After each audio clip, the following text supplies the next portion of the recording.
سلااوان لێبێ و ئەم کاتتان باش بەڕێزان لەگەڵتانی لە پانۆرامای ئەم شۆ بۆ قسەکردن و گفتوگۆکردن لەسەر بابەتێکی دیکە لە سەروەختی ئەو گرژی و ئاڵۆزیانی کە ئێستا لە نێوان ئیسرائیل و فەڵەستین دەگوزارێت یاخۆ دڵێن ئیسرائیل و کەرتی غەزا بەشێک لە وڵاتانی کە پاڵپشتی لە ئیسرائیل دەکەن هۆشداری دەدەنە هاوڵاتیەکانیان کە سەردانی ئەو وڵاتانە نەکەن کە دژی بەرژەوەندەکانی ئیسرائیل کار دەکەن و دژی بەرژەوەندەکانی وڵاتانە کار دەکەن. بە نمونە هەرێک لە وڵاتانی ئەمریکا و کەنەدا و چەند وڵاتێکی دیکە هۆشداریان داوەتە هاوڵاتیەکانیان کە سەردانی عێراق و هەرێمی کوردستانیش بە عێراقەوە دیارە گرێدراوە نەکەن بەهۆی ئەوەی کە لە ئێستادا کەشی عێراق کەشێکی ئارام نییە و هەتا جەخت لەوە دەکەنەوە ئەو هاوڵاتیانەی کە عێراقین و ڕەگەزنامی ئەو وڵاتانەیان هەیە ئەوانیش بۆ خۆیان جێگی مەترسین لە عێراقدا بۆی هەر پێویستە هەرچی زووە عێراق بەجێبێڵن یا خۆت گەشت بۆ وڵاتی عێراق نەکەن. ئەمە دەبەستمەوە بەوەی کە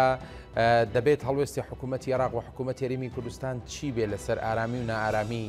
ناوچەکە، دەبێت چۆن وەڵامی ئەو وڵاتانە بداتەوە کە باز لەوە دەکەن لە عێراقەوە مەترسی لەسەر بەرژەوەندیەکانیان هەیە. دیارە پاساوی ئەو وڵاتانە شەوەیە کە ناوەناوە لێرە و لەوێ هێرشی درۆنی و هێرشی موشکی دەکرێتە سەر بەرژەوەندیەکانیان لە عێراق و لە هەرێمی کوردستان و لە ناوچەکەش بەگشتی. گفتوگویم بابەتە دەکەم لەگەڵ زۆر بەڕێز عەبدولقادر هەرکی توێژەری سەربازی کە لە هەولێر و ڕاستەخۆ لەگەڵم دەبێت. کاکە عەبدولقادر سوپاس بۆ ئامادەبوونت. سەرەتا دەمەوێت بپرسمێنی ژینگە و کەشی ئێستای عێراق کەش و ژینگەیەکی نالەبارە بۆ هاوڵاتی بیانانی کە ئێستا لێرەن؟ زۆر سپاس، سڵاو لە ئێوە و سڵاو لە بینەرانی بەڕێزی تەلەڤیزیۆنی کورتسات نیوز. بێگومان هەرێمی کوردستان و عێراقیش لە هاوکێشەیەکی گەورەی ناوچەییدان کە لە دوای حوتی مانگەوە کەوتۆتە بەر هێرش و هەڕەشەیەکی دیسان ناوچەیی و نێودەوڵەتی گەورە. ئەمەی کە لە ڕۆژهەڵاتی ناوەڕاست و لە جیهاندا ڕوودەدە بە تایبەت لە نێوان ئیسرائیل و حەماس یان ئیسرائیل و غەزە بریتیە لە جەنگی هەژمونەکان کە لە نێوان ئیسرائیل، ئەمریکا و هەژمونی ڕۆژاوە و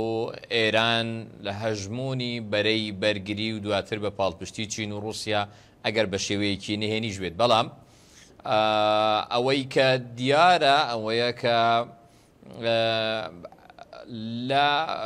ئەم ڕووداوایی کە لە حوتی مانگ ڕوویدا ڕووداوێک بوو کە جیهان بەگشتی و ناوچەکە بە تایبەتتر ئیسرائیل و ئەمریکای دووچاری شۆکێکی گەورەی ئەمنی و استراتیژی و سەربازی و هەواڵگری کردووە کە زۆرێک لە چاودێران پێیان وابوو لەوانەیە لە ماوەی 48 سەعاتە 72 سەعات بابەتەکە بە شێوەیەک ڕۆم ببێتەوە کە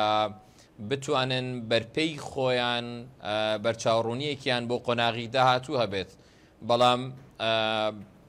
بە تێپەڕبوونی کات ئێستا لە ڕۆژی هەڤدەیەم و هەژدەیەمی دوای ئەم ڕووداوەداین کە دەبینین کە سوپرایزی ئەم هەژمونە سوپرایزی بەرەی بەرگری بۆ ئیسرائیل و ئەمریکیەکان ڕۆژ بە دوای ڕۆژ زیاتر دەبێت. ئەمڕۆ بینیمان کە باس لەوە کرا کە لە یەمەن حوسیەکان موشکێک کە توانای بڕینی 2000 کیلۆمتری هەبوو ئامانجەکەشی ئیسرائیل بوو لە یەمەنەوە ئاراستەی ئیسرائیل کرد کە ئامانجەکەی نەپێکەوە یان لە ئاسمانە خێنراوەتەوە. ئەمانە هۆکاری ئەوەن کە گرژی و ئاڵۆزیەک دروست ببێت لە سەقامگیری سیاسی لە چاوی ڕۆژئاواییەکاندا لە چاوی ئەو وڵاتانەی کە بەپێی بەرژەوەندیەکانی خۆیان سەوری ناوچەکە بەگشتی و هەر وڵاتێک بەپێی معتەیاتی خۆیان سەیرەکەن کەواتە عێراق و هەرێمی کوردستان بەشێکە لە بەرژەوەندی ئەو وڵاتانە و هەموو وڵاتێکی جیهانی کە بە چاوی خۆیان بە چاوی بەرژەوەندیەکانی خۆیان سەیرەکەن. عێراق، سووریا، لوبنان، یەمەن، کەندا و بەگشتی ڕۆژهەڵاتی ناوەڕاستە دوای حوتی مانگ ناوچەیەکی نائارام دەبیندرێت بۆ هەژمونی ڕۆژاوە بە تایبەتی بۆ ئەمریکا و ئیسرائیل و تا ڕادەیەک هاو ئاهەنگ و هاو ئاوازەکان کە لەم پرۆسانەدا لەم استراتیژیەتەی ئەمریکادا تا ڕادەیەک هاو ئاهەنگن. بۆیە بێگومان چاوەڕوانکراو بوو کە هەم ئەمریکیەکان کەنەدیەکان و ئەو وڵاتانەی ترکە هاوڕان لەگەڵیان هۆشداری بدەن بۆ هەوڵاتیانی خۆیان بۆ سەفەرکردن بۆ ئەم ناوچەیە لەبەرەوەی وەکو دەبینین لە هەژدەی مانگ تا 24 مانگ 13 هێرش لە عێراق و سووریادا کراوەتە سەر بنکە سەربازیەکانی ئەمریکادا ڕێژەی هێرشکردنە سەر هێزەکانی هاوپەیمانان لە ناویەکەندا ئەمریکیەکان لە بنکەی عین الئەساد لە کۆنیکۆ لە تەنەف لەوانەدا باس لە بنکەی هەریر ئەکرێتن. ڕێژەکە بە شێوەیەک زیاد بووە، مەترسیەکە زیاد بووە کە ئەمریکیەکان هێشتان لە شۆکی هێرشی حەماس بۆ سەر ئیسرائیل دەرنەچوون و هێزی قۆناغی داهاتووی هەژمونی ئێران و بەرەی بەرگری نازانن، بۆیە یەکەم قۆناغ و یەکەم هەنگاو ئەوە دەبێت کە هۆشداری بدەنە هاوڵاتیانی خۆیان بۆیەوەی سەفەر بۆ ئەم ناوچەیەنەکان. باشەکە کە عەبدولقادر ئەی بێدەنگی بۆنە وڵاتێکی وەکو عێراق بۆچی بۆ وەڵامێکی نییە بۆی کە بڵێ هەل لە ڕاستیدا بڕاستە بەم ڕێژەیە زۆرە هێرشەیە، بەڵام عێراق بەو چەشنە نارام نییە، چونکە ساڵانێکی زۆر ئەم وڵاتانە بەرژەوەندی گەورەیان هەیە لە وڵاتانەوە نوێنەری گەورە و قونسڵخانە و زۆر بەرژەوەندی باڵایان هەیە لە عێراق. ئەزانی ئارام بۆ کێ، سەقامگیر بۆ کێ و نائارام و ناسەقامگیر بۆ کێ؟ بێگومان لە کاتی بە ئامانجگرتنی بنکە سەربازیەکان و ئەم هێزە لۆجستی و هەواڵگەریانەی ئەمریکا وەکو باسم کرد هاوپەیمانان لە عێراقدا بێگومان ژینگەیەکی نائارام بۆ هاوڵاتیانی وڵاتانش لە وڵاتە دروستەکە. ئێمە زانین چەند گروپێک لە عێراقان کە خودی عێراقیش دانی بەوە ناوە کە لە دەرەوەی حکوومەتی عێراقی لێرە و لەوێ کردەوەی سەربازی لە دژی هێزەکانی هاوپەیمانان و ئەمریکیەکان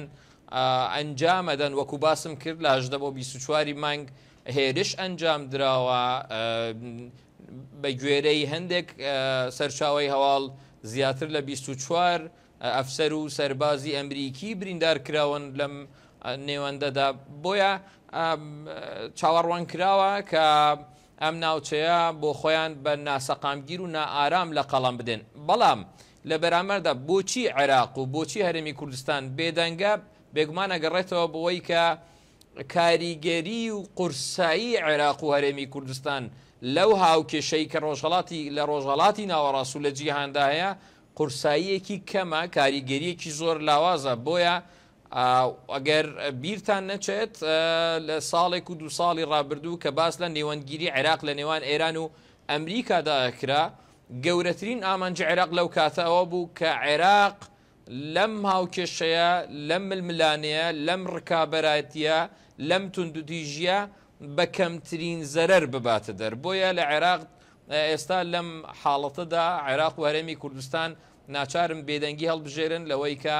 هاوکێشەکە هاوکێشێکی زۆر زۆر گەورەترە، شەڕی هەژمونەکانە، جەنگەکە جەنگێکی تەرکیبی و فرەڕەهەندە. بۆیە تەنها ناتوانین ئەوەی کە لە ئیسرائیل و غەزە ڕوئەداتن قۆرق بکەینەوە لە چوارچێوەی ئەم 23 کیلۆمترە. وەکوە بینین ئێستا هەر لە هەواڵەکانی بەڕێستانم بینی کە بایدن باس لەوە دەکا بە هەموو شێوەیەک ئەمریکا پاڵپشتی لەوە دەکا کە لەم چوارچێوەیە لەم بوقع جوغرافیایی کە هەیە کێشەکە یەکلایی بکرێتەوە بۆ کێشەیەکی ناوچەیی و هەرێمی پەرەن نەستێنێت. لەبەرەوەی ئەمریکا لە ئێستادا لە ناوچەی ڕۆژهەڵاتی ناوەڕاستدا کەمتر لە 50,000 سەربازی هەیە کە زیاترین سەربازی لەوانەیە لە کوێتە نزیکەی 13,500 سەربازی هەیە، جگەلەوە ئەوانی تر لە وڵاتانی کەندا و سعودیە، عومان، قەتار، ئیمارات، بەحرێن، هەموو ئەوانە هەندێکیان لە نێوان 1000 تا 2000 تا 3000 سەربازی لە عێراق و لە تەنەف لە سووریا و لە ئوردنیش. هەموو ئەمانە ناگە بە 50,000 کە ئەمە بۆ کردەیەکی سەربازی بۆ ئۆپەراسیۆنەکان یان بۆ بەرگەریکردن یان بۆ هەڕەشەکردن لە هەژمونێکی گەورەی هەژمونی وەکو هەژمونی ئێران کە لە دوای 2006 و جەنگی لوبنانەوە ڕۆژ بە ڕۆژ پەرەی سندووە و ئێستا دەبینین کە لە ماوەی ساڵانی ڕابردوو پێم وابوو لە سەردەمی ئۆباما بوو کە یەکەم شۆکی ئەمنی بە ئەمریکا ئەدرا کە فڕۆکەیەکی بێفڕۆکەوان درۆنێک لە جۆری ئارکیوفۆر لە ئاسمانی ئێرانەوە هاک کرا، کۆنتترۆل کرا، خراە خوارەوە نیشێندرا و توانرا دواتر لەسەر سیستەمی ئەوە ئەندازیاری پێچەوانە بکرێت، درۆنی لەسەر دروست بکرێت. دوای ئەوە ئەم هەموو ڕێژە موشەکە وردەی کە ئێران بەرهەمی هێناوە لە موشەکەکانی ئەبابیل، لە کۆمەڵی ئەو موشەکانەی کە ئێستا باس لەوە دەکرێت زیاتر لە 150,000 دانەی لە لوبنان هەیە. ئەم تەقنیە ئەم تەکنۆلۆژیە بۆ لوبنان و حزب الله گواستراوەتەوە، لە سووریا بنکەی سەربازی هەیە. دوای ئەوەی ئیسرائیل لە ماوەی ساڵانی ڕابردوو چەندەها جارم بنکە سەربازیانە ئەم فڕۆکەخانانە بە ئامانج گرتووە، بەڵام دەبینین کە سەری نەگرت. کاک عەبدولقادر، ئەگەر چی ئەم وڵاتانە بانگەوازی ئەویان کردووە کە پێویستە هاوڵاتیەکانیان بگەڕێنەوە، بەڵام هەندێک لە هاوڵاتیانی ئەم وڵاتانە بەرژەوەندی بازرگانی گەورەیان هەیە لە عێراق، لە هەرێمی کوردستان، خاوەنی کۆمپانیان و لە هەندێک شوێنی استراتیژی کار دەکەن. ڕەنگە بەجێهێشتنی کارەکەیان و شوێنەکەیان ئەستەم بێت. بە دەنگەوە چوون بۆ ئەم بڕیاری وڵاتانەوە ئەو ئاگاداریانانی پێشبینیەکەی لە چه ئاستێکدا بێ؟ من پێم وایە مەترسیەکە لەوە گەورەترە کە ئێستا وڵاتێکی وەکو ئەمریکا یان ئەم وڵاتە زلهێزانە لە ڕووی هێزی سەربازی، لە ڕووی هەژمونی، لە ڕووی ئابووریەوە بتوانن بیانەوێت کە لە یەکەم هەنگاو بەرژەوەندی ئابوووریەکانی خۆیان بپارێزن. ئێمە زانین جیهان لە دوای جەنگی رووسیا و ئوکرانیاوە چۆتە قۆناغێک کە زۆرێک لە چاودێران بە دەستپێکی جەنگی جیهانی سێەم یان بە جەنگی جیهانی سێەم ناوی ئەبەن. لەبەر ئەوە گرنگی لە ئێستادا پاراستنی تەنانەت گیانی هاوڵاتیانە کە کەمترین زیاترین ببورن، زیاترین فۆرسایان دەرفەت بۆ خۆیان دەستەبەر بکەن بۆ ئەوەی ئەمریکا بیاوێت جارێکی تر بە شوێنپێیەکی قورستر، بە هێزێکی گەورەتر لە ڕۆژەڵاتی ناوەڕاستدا شوێن پێ بگرتن. بۆیە ناوێت لەم قۆناغەدا ئەم ڕیسکە بکە هاوڵاتیانیان لە عێراق و لە سووریا و لە هەرێمی کوردستاندا بە ئامانج بگیرێتن، یان بڕفێنڕێ یان هەر کێشەیەکی تری بەسەر بێت. بۆیە لە ئێستادا گرنگترین هەنگاو ئەوەیە ئەم هۆشداریە بدە بۆ ئەوەی بتوانێت بە ڤاڵاکردن یان خاڵیکردنی ئەم ناوچێ لە هاوڵاتیانی خۆی چاوەڕوونیەکی هەبێت بۆ قۆناغی داهاتوو، بۆ ئەوەی لەبەرەوەی ناوچەکە بەگشتی بەرەو عسکەرتاریەتێکی زیاتر بە ئەمنیکردنی ناوچەکە دەڕواتن. بۆیە هەبوونی هاوڵاتی سڤیل یان بێزنسمانەکانیان لەم سونە لەوانەیە دەست و پاگیری ئەوان بێت بۆی قۆناغی داهاتوو نەتوانن پلانەکە وەکو خۆی جێبەجێ بکەن، یانەوەی بەڕفاندنی هەر یەک لەو هاوڵاتیانە یان بە زەربەی تێرۆرکردن یان هەر شێوەیەکی تر لەوانەیە کێشەیەکی گەورەتری بۆ دروست بکات. باشە کاک عەبدولقادرانی، مەترسیەکە لە سەرەوە نییە قۆناغی دووەمی هۆشداریەکان لەسەرەوە ئاستە بێت کە ڕەنگە پەیوەندی ئاسمانیەکانیشیان لەگەڵ عێراقدا بپچڕێنن؟ ئەزانی ئەمریکیەکان لە 48 ساعاتی یەکەم لە دوای ڕووداوەکەی 7 مانگ لە ئیسرائیل بەرچاوڕوونی تەواویان نەبوو لە ناوچەکەدا، بەڵام ئێستا دوای ئەوەی کە لێدوانە جۆرا و جۆرەکان دەبینی 119 ساعات زیاتر تێپەڕیوە لەسەر کاتژمێری سفر بۆ هێرشکردنی زەمینی بۆ سەر غەزە، بەڵام سات لە دوای سات، ڕۆژ لە دوای ڕۆژ دو ئاخرێ. لەبەر ئەوەی ئەمریکیەکان ئیسرائیلەکان بەرچاوڕوونیان نییە بۆ ئەوەی قۆناغی داهاتوو هێزێک کە توانی بێتن لە کەمتر لە 10 خولەکدا هاکی سیستەمی بەرگری ئاسمانی یان گومبەتی ئاسنین یان دیواری ئلکترۆنی لە سنوورەکانی غەزای کردی بێتن. قۆناغی دواتر چی ئەبێتن؟ حزب الله لەوانەیە چی بکە؟ سنوورەکانی سووریا و مەزارعی شەبعا یان لە زفەی غەربی لەوانەیە چ ڕوو بداتن؟ یان ئەوە تا یەمەن ئێستا هاتیتە خەتی مواجهە و لەوانەیە هێزێکی گەورەی هەبێتن. گەورەترین مەترسی لە ڕۆژهەڵاتی ناوەڕاستدا لەوانەیە لە کاتی هەمەگیربوونی شەڕەکە ڕووبداتن ئەوەیە کە چل لە سەتانی وزەی جیهانی لە کەندا و لە ڕۆژهەڵاتی ناوەڕاستە کە بە هەر هێرشێک و هەر هەڕەشەیەک بۆ سەرکەندا و لەوانەیە نرخی وزە لە جیهاندا زیاتر لە 120 یان تا 100% بەرز بکاتەوە. بۆیە ئەمریکا هیچ ڕیسکێک ناکە بۆ ئەوەی ئەم هەڕەشانە و ململانێ بە شێوەیەک قورستر ببێت تا ئەو کاتەی کە بیرمان نەچێت. ئێران مۆدیلی شەڕکردنی ئێران زیاتر لە 2000 ساڵەکە ئەم مۆدیلەیە کە هێزی بچووکی ڕاهێنراوی پەروەردەکراو بە ئایدۆلۆژیا و پڕچەکردنی ئێرانی لە شوێنی جیاوازدا شەڕێکی تایبەتی پێەکە. ئەمریکیەکان لە ماوەیەکی زۆر دوورەوە تا ئێستا هەوڵەدەن هاوپەیمان دروست بکەن بۆ ئەوەی کێشەکە کێشەیەکی هەمەلایەنە بێت، خەڵکی تریشتەیدا بەشدار بێت بۆ ئەوەی بۆ ساپۆرتی شەڕەکە بۆ ماوەی درێژخایانیش هەوڵ بدەن ساپۆرتی شەڕەکەی پێ بکەن و بەشدار بووها و بەشیان هەبێتن. ئەوان پێشتر لە ئەفغانستان و لە ڤێتنام لە سایگۆن ئەزمموی زۆر چاکیان هەیە، ئەزانن کە نانەوێ ئەم ئەزمونە دووباتر لە عێراقیان لە شەڕێکی داهاتووی لەگەڵ ئێراندا دووبارەی بکەنەوە. بۆیە نایەنەوێ ململانەی و ناکۆکیەکان بچێتە قۆناغێک کە لە ئێستادا ئەم نەرمیەی حکوومەتی عێراقی کە لەوانەیە بینی شەو ڕۆژێکدا توندی و دوایە شلکردنەوەی تێدا بێت لە دەستی بدەن لەبەرەوەی ئاسمانی عێراق ئاسمانێکە لە ژێر کۆنتترۆلی هاوپەیمانانە بێگومان لە ڕووی ئیستراتیژی سەربازی و ئەمنیشەوە ئاسمان لە دەست کێبێتن بێگومان کۆنتترۆلی زەویش لە دەست ئەو دەبێتن. واتە یان پێچوانەکەیەوە ئەگەر ئاسمانت لە دەست نەبێت ناتوانانی زەوی کۆنتترۆلکەی. بۆیە لەوانەیە ئەو دانوستاندنە ئەمنی و استراتیژیاتانە لە نێوان ئێران و ئەمریکادا لەم قۆناغەدا تا ڕادەیەک بەم شێوەیە حەفز بکرێت بۆی ئەمریکا نەچێتە قۆناغی پێکدادانی ڕاستە و خۆ لەگەڵ ئێران لەبەرەوەی ئێران وڵاتێکە سەلماندوویەتی لە 40 ساڵی ڕابردوو توانێتی بەهێز و هێزی باسکەکانی واتە پرۆکسیەکانی زیاترین دەستکەوت بۆ وڵاتەکەی خۆی دەستەبەر بکات. نمونەشی سووریا و لوبناان و عێراق و یەمەنە کە ئێستا پەلی هاوێشتووە بۆ ئەفریقیاش. کاک عەبدولقادر ئەگەر قسە لەسەرەوە بێت ڕەنگە عێراق دەوڵەت بێت و لە ڕووی توانە سەربازیەکانی شەو مافی بەرگریکردنی لە خۆی و لە بەرژەوەندی ئەو وڵاتانش بە شێوەیەکی باشە بێت کە بوونیان هەیە لە وڵاتەکەدا. بەڵام ئەگەر قسە لەسەر هەرێمی کوردستان بێدانی دەزانیت کە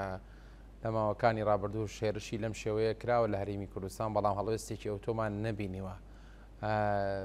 ئەگەر بەم شێوەی کە جەنابەت باسیێکی ئەم هێرشانە بەردەوام بێ هەز ناکەی مەترسێکە لە هەرێمی کوردستان زیاترە وەک لە عێراق؟ من پێم وایە بە نسبەت هەرێمی کوردستانەوە لە ڕەش تاریکتر ڕەنگێکی تر نییە. واتە لە گفتوگەکانی پێشوو ساڵانی پێشوو زۆربەی چاودێران پێیان وا بوو هەرێمی کوردستان ئەو کاتەی کە باس لە قۆناغی دوای شەڕی داعشە کرا ئەبوایە یەکڕیزی و یەکدەستی و هاواهەنگی لە نێوان هێزە سیاسیەکان دواتر هێزە ئیداریەکان لە هەرێمی کوردستاندا بە شێوەیەک پێشکەوتوبە کە خۆیان بۆ قۆناغی ئەوڕۆکەیی کە زۆربەی چاودێران و سیاسیەکان لە ئاستی جیهانیشدا پێشببینی ئەو دۆخەیانە کرد ئامادەکرا بە کە ئامادە نەبووین. لە ئێستادا پێم وایە هێزە سیاسەکان لە هەرێمی کوردستاندا دڕکیان بەوە کردووە کە عمقی استراتیژی قوڵایی استراتیژی هەرێمی کوردستان بەغدایە، لەبەرەوەی بەغدا ئەگەر کەمێک توانای لە چاو ئەو هاوکێشە جیانیانە ئەگەر کەمێک توانایی تێدایە بەغدایە دەتوانیت بە یاسای نێودەوڵەتی پاراستنی سەروەری سنوورەکان، پاراستنی هەرێمی کوردستان و عێراق بەگشتیەوە بپارێزێتن. ئەگینا بەم شێوەی کە کوردستان بینیمان لە دوای ڕێفراندۆمەوە چیمان بەسەرهات ئەو کات لاوازی هەرێمی کوردستان دەرکەوت کە لە ڕووی جیهانیەوە کە لۆبیەکی گەورەش کرابوو کە بە تەبڵێکی ناوبەتاڵ ناوبرا کە دواتر تەنانەت هیچ هێزێکی جیهانی ئامادە نەبوو لە 16 ئۆکتۆبرەوە لە ڕووی سیاسیشەوە پاڵپشتی هەرێمی کوردستان بکە و دواتر دەرەنجامەکەەوە بوو کە هەمومان بە چای خۆمان بینی. ئێستا لەم هاوکێشێک ئەم هاوکێشەی ئێستا ئەم جەنگەی ئێستا کە وەکو باسم کرد جەنگێکی تەرکیبی گەورەیە هەرێمی کوردستاندا نەیتوانیوە وەکو پێویست بە شێوەیەکی یەکگیر شوێنپێی خۆی لەم معادلێ لەم هێوکێشەیەدا دیاری بکە، بۆیە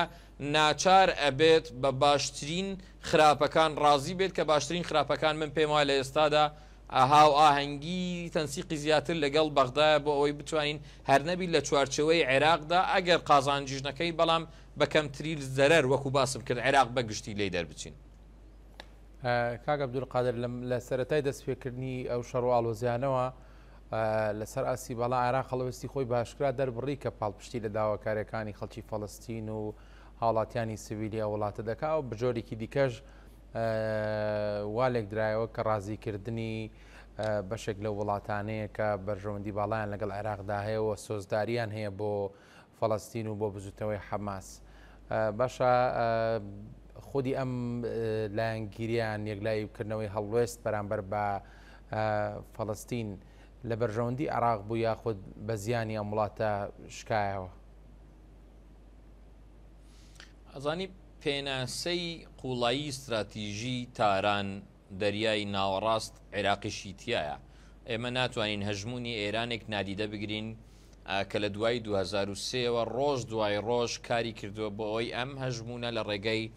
عێراق، سووریا، لوبنانەوە بەهێز بوو بێتن. ئێستا ئەگەر بمانەوێ بە پێچەوانەی ئەم شۆپۆڵانە مەلە بکەین بێگومان دەوانێت زەرەرێکی زۆر گەورەتر لەوەی کە هەیە بەرمانکەوێتن. بۆیە عێراق خۆی ئەمە باشە زانێت لەلایەک وەکو هێزەکانی دەرەوەی ئەو هێزانەی کە سەر بە ئێران چ لە ناو حکوومەت چ لە دەرەوەی حکوومەت، بەڵام بیرمان نەچێت عێراق هێزێکە سەر بە کۆمکاری عەرەبی لە ڕووی عەرەبیشەوە وەکو پاڵپشتێکی نەتەوەی فەڵەستین دەرەکەوێت، لە ڕووی ئیسلامیشەوە هەڵوێستی خۆی دەربڕیوە. بینیمان بەڕێز سوودانی لە وتارەکەیدا باسی لەوە کرد کە هەڵوێستی عێراق من ڕای ئەگەینم پاڵپشتی مافی ڕەوای گەلی فەلەستینی کە من پێم وایە لە عێراقدا کەسیش دژی ئەم بۆچوونە نەبێتن. بەڵام جگە لەمەش وەکو باسم کرد هاوکێشەکە لە ڕووی ئەمنی و استراتیژیەوە ئەوەندە گەورەیە کە لەوانەیە عێراق ئەگەر بیەوێ هەر نەکەر عێراق هەر وڵاتێکی تر. ئێمە سەیری عەرەبستانی سعودی بکەین کە لە ماوەی ساڵانی ڕابردوو باسی لە تارگێتەکەی ساڵی 2030 بوو 2030 کە ویستی عەرەبستانێکی دوور لە ئاژاوە، دوور لە توندتیژی، دوور لە عسکەرتاریە، دوور لە هەموو ئەو مێژوەی ساڵانی ڕابردوو سعودیەک دروست بکە، عەرەبستانێک دروست بکە کە بەرەو مۆدێرنیزەتر و وڵاتێکی نوێ و بەرەو جیهانێکی کراوەتر، دۆستایەتێکی فراوانتر، بزنسێکی گەورەتر و بازرگانەیەکی گەورەتر کە بەڵام بەم هاوکێشە بینیمان کە لە بینی شەو ڕۆژەکە هەموو شتێک تێکچۆ. هەر ئەو ڕۆ سعودیە باسی لەوە کردووە کە مەترسیەکی گەورە دیسان لە سنوورەکانی باشووری ئەم وڵاتە ڕووی لە وڵاتە کردووە. حوسیەکان وەکو باسم کرد ئێران یەکێک لە وڵاتانەیە کە لە ماوەی ساڵانی ڕابردوو ئەو کاتێک کە هەموو ناوچەکە لە خەونێکی خۆشدا بوو ئەوان توانیان پرۆکسیەکانیان لە ناوچەکەدا زۆر بەهێز بکەن. ئەو پرۆکسیانە ئێستا دەست و بازووی ئێرانن بۆ ئەوەی بتوانن لە ناوچەکەدا کۆنتترۆلی بەرژەوەندیەکان و هەژمونی ئێران بکەن. بینیمان سعودیە چی لێ هات. ئێستا ئیمارات هەست بە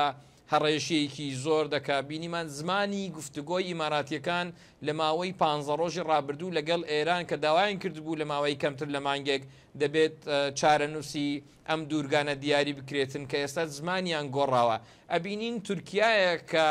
بە زمانێکی زۆر ڕشت داوای لە قوڵایی زیاتر لە 56 کیلومتر تا 100 کیلومتری لە ڕۆژاوای کوردستانە کرد. ئێستا بە زمانێکی تر قساکە تورکیا ئابینێت کە بزوتنەوەی حەماس بزوتنەوەیەکە لەلایەن ئێرانەوە لە زمان حاڵی خۆیان هەم ئیسماعیل هەنیە هەم خالد مەشعەل لە ناوەندەکانی ڕاگەاندنی فەرمی خۆیان ڕاگەاندووە کە ئێمە لە ڕووی استراتیژیەوە ڕاهێنانەوە چەکەوە لەلایەن ئێرانەوە پاڵپشتی دەکرین. بەڵام ئەمڕۆ ئەردۆغان دێت و دەڵێت کە ئێمە قوبوڵ ناکەین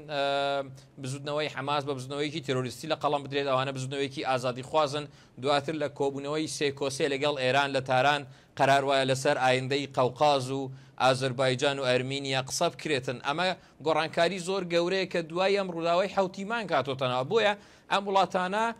بە لەبەر چاوگرتنی ئەم گۆڕانکاریە گەورانە ئەو شۆکە گەورەی کە وەکو باسم کرد لە حوتی مانگ ڕوویداوە ئێستا دووبارە لەوانەیە بەرژەوەندەکانیان ڕێک بخەنەوە یان ئەوە تا لە ئێستادا بتوانن باشترین هەنگاو بنین کە ئەویش بێدەنگیە بۆ ئەوی ببن قۆناغی داهاتوو ئەمریکیەکان هەڵوێستیان چۆنە بێت ئەوروپیەکان چۆنە بێت ئێستا بینین کە ئەڵمانیا باس لەوە دەکات کە ئاسایشی نیشتمانی ئەڵمانی لە مەترسیدا ئەبێ هێز بنێرین ئەمریکیەکان کەنەدیەکان باز لە ناردەکردنی هێزی ئوسترالی دەکات دوو کەشتیگەلی گەورەی فڕۆکە هەڵگری ئەمریکا لە ڕۆژهەڵاتی ناوەڕاستە لە دەریای عومان بابلمەندەب دەریای سۆر هەموو ئەوانە ئێستا وەکو ئاگر گڕی گرتووە بۆیە ئەم هێزانەی کە خۆیان یان لە ناو جەمسەرێکی ناوچەیی یان جەمسەرێکی جیهانی جیان نەگرتووە ئێستا بێدەنگی بۆیان باشترین دەرمانە. باشە کاکە عەبدولقادر خۆ ئیسرائیل زۆر بە توندی جەخەدەوە دەکاتەوە کە هەمجارە بوارێک نایهڵنەوە بۆ حەماس وە لەسەر نەخشەیان سڕنەوە و باس لەوە دەکەن کە وەک بایدنیش ئەمشەو لە قسەکانیان باسی کرد کە ڕەنگە جارێکی تر ئەستەم بێگەڕانەوە بۆ پێش حوتی مانگدارە قسەکەی لەکدانەوەی جیاواز دەڵێکرێ بەس بەشێکی ڕەنگە پەیوەست بێ بەوەی کە جارێکی تر حەماس و کەرتی غەزە ناگەڕێتەوە بۆ پێش حوتی مانگ ئێخۆ جەنابیشت باز لەوە دەکەی کە هاوکێشەکان گۆڕاون و هەندێک لە وڵاتان بەهۆش خۆیان هاتوونەتەوە هەستەکەن لە شۆکێکی گەورەیە بوون پێ دوایە بانی ئیسرائیل دەتوانێت بە تەواوەتی هەژمونی ئەم هێزە بسڕێتەوە لە ناوچەکەدا دیارە کاڵێم ئەم هێزە هەموو ئەوانشکە لە پشتیەوەن. بێگومان من پێم وایە ئەم توانایی ئەگەر تەنیا حەماس و هێزە چەکدارەکانی حەماس بوانە لەوانەیە بیتوانی بە بەڵام بیرمان نەچێت لە 24 ساعتی ڕابردوو پلانێک ئاشکراکرا لەلایەن وتەبێژی وەزارەتی بەرگری ئیسرائیلەوە کە پلانیان هەیە بۆ ئەوەی پارچە پارچە غەزە پارچە پارچە بکەن بە قوڵایی 40 کیلومتر دواتر لە هەشت لایەوە بیانەوێ هێرشی زەمینی دەست پێ بکەن کە لە یەکەم هەنگاوەوە لە شەوی ڕابردوو تووشی شکست بوون دوو-سێ سەرباز و بریندار و ئەفسەرێکیش کوژراویان داوە. وەکو باسم کرد ڕووداوی حوتی ئەم مانگە ڕووداوێک بووە کە ئیسرائیلیەکانیش تا ئێستا لە شۆکەکەی خلاص نەبوون بۆیە هیچ بەرچاوڕوونیەکیان نییە وەکو باسم کرد 119 سەعات تێپەڕیوە لەسەر سەعاتی سەفری هێرشی زەمینی و تا ئێستاش هەروە دوا دەخرێتن لێدوانە فەرمیەکان لەسەر زاری سیاسیە تۆپەکان لە وەزیری بەرگری خودی لاپید یان نێتانیاهو یان هەتا بایدن بلینکن لە پێنتاگۆن هەمووانە گزارشت لەوە دەکەن کە تا ئێستاش سەرڕای هەبوونی هێزێکی زۆر ئێمە دەزانین ئیسرائیل 150,000 هێزی ئامادەی هەیە دەتوانانی لە 48 ساعتدا 300,000 هێز ئامادە بکە ئەمە لە هەفتەیەکدا دەتوانانی بیگە بە 600,000 تا 800,000 لەوانەیە زیاتریش بێت. ئیسرائیلیەکان لە دوای 1967 و جەنگی 6 ڕۆژە و جەنگی کیپور لە 1973دا ئەمەیان سەلماندووە کە لە خۆڕێک خستنەوە زۆر ئازان بەڵام پێدەچێت هەموو ئەو ئامادەکاریانە هەموو ئەو هێزی تەکنۆلۆژیای سەربازی و هێزی سەربازیە کە ئیسرائیل و ڕۆژاوا هەی بووبێتن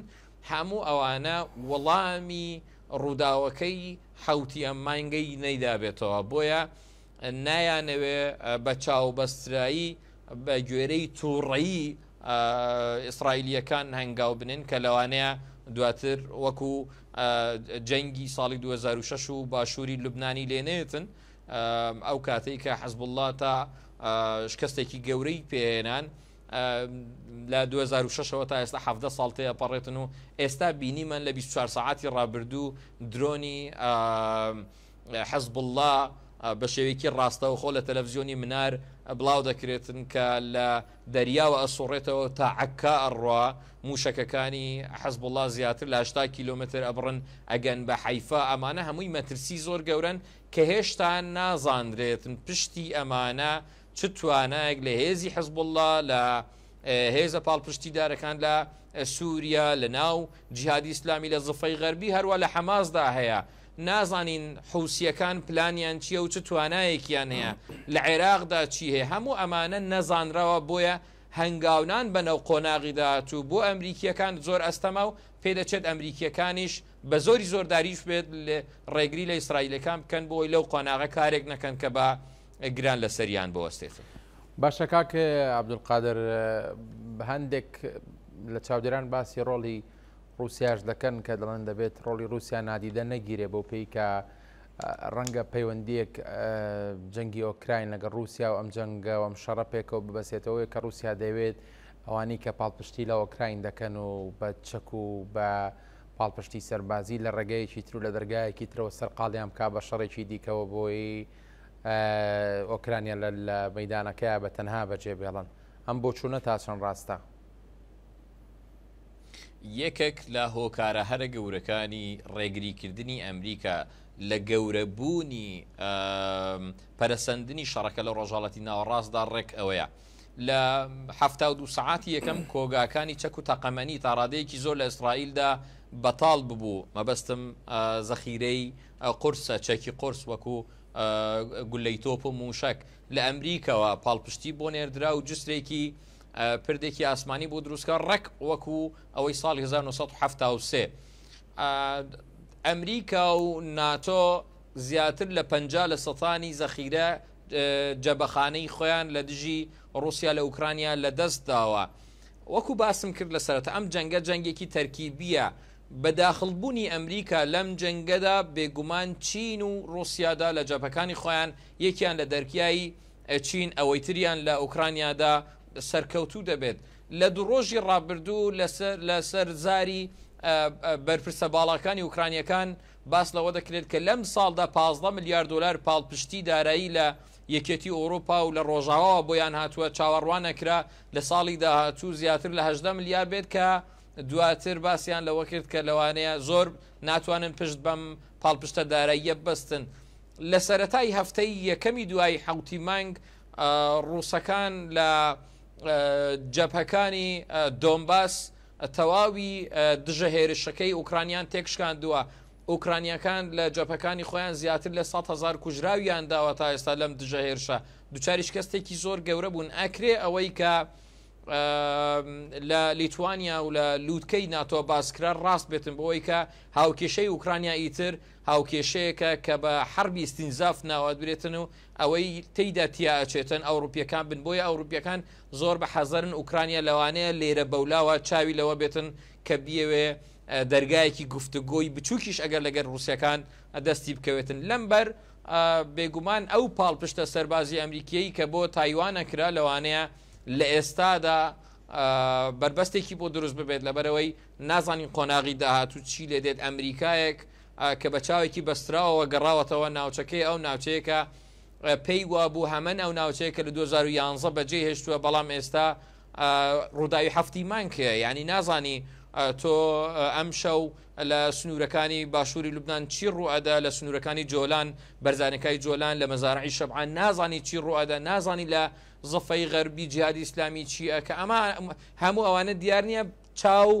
پشتبەست بە ئەو ئەزمونەی کە پێشتر خۆیان لە ساڵی 1970 هەیەیان بووە بۆیە من پێم وایە ئەمریکیەکان یەکێک لە هۆکارە گەورەکان ئەوەیە کە نایڵن جارێ ئەم شەڕە پەرەبسێنێ بەوەی ئامادەکاریان لەو سنوورە نەکردووە جگە لەمەشدا لە ڕووی استراتیژیەتەوە ئەمریکا حسابێکی هەژمارێکی ئەوەندە گەورەی لەو سنوورە لە ڕۆژهەڵاتی ناوەڕاستدا نەکردووە بۆ ئەوەی تەواوی تەرکیزی تەواوی فۆکسی لەسەر دەریای چین و رووسیا بوو کە ئەگەر بێت و ئەم تەرکیزە ئەم هەژمونەم هێزە ئەگەر دابش بکرێت بەسەر ئەوانە ئەو هێزە لە ناو ئەمریکادا ئەمریکای کە ئێستا کێشەی اقتصادیشی هەیە لە کاتی بوونی هەر کێشێک لە ڕۆژهەڵاتی ناوەڕاستدا نرخی وزە بە جۆرێک بەرز دەبێتەوە کە لەوانەیە ئیتر بە یەکجاری پاڵپشتی ئەوروپیەکان لە دەست بدە یعنی ئەوروپیەکان دووچاری کێشەیەکی گەورەی وزە هەرچەند لە ساڵی ڕابردووشیان بوو ئێستاش زۆر کێشەکە گەورەیە گەورەتریش دەبێت خودی ناو ئەمریکاش ئەم کێشەی ڕوبەڕوو دەبێتەوە لە بەرامبەریشدا بارزبوونەوەی نرخی سوتەمەنی وزە لە جیهاندا لە قازانجی رووسیا و ئێران و چینیشە. سپاس بۆ بەڕێز عەبدولقادر هەرکی توێژەری سەربازی کە لەگەڵمان بووی لە شاری هەولێر ڕاستەخۆ سپاس بۆ وەڵامی پرسیارەکانی ئەمە. پانۆراماتان پێشکەش کرا شاد بەختەوەربە.